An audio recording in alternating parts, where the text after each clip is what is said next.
Top 1 most wanted po sa mga tarentimbog sa panggagahasa ng minor de edad. Para sa detalye ng balitang yan, kasama natin Idol Kate Dispo. 104.7 IFM. Report!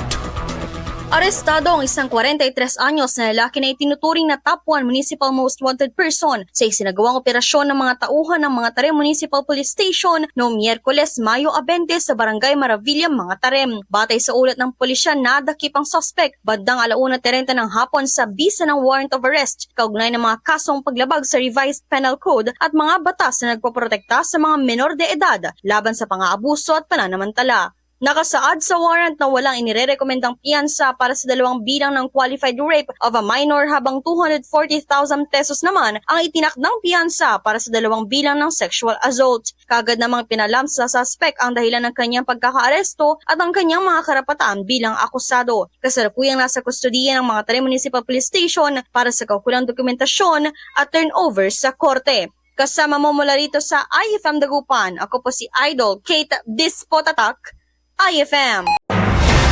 IFM News. IFM News. IFM.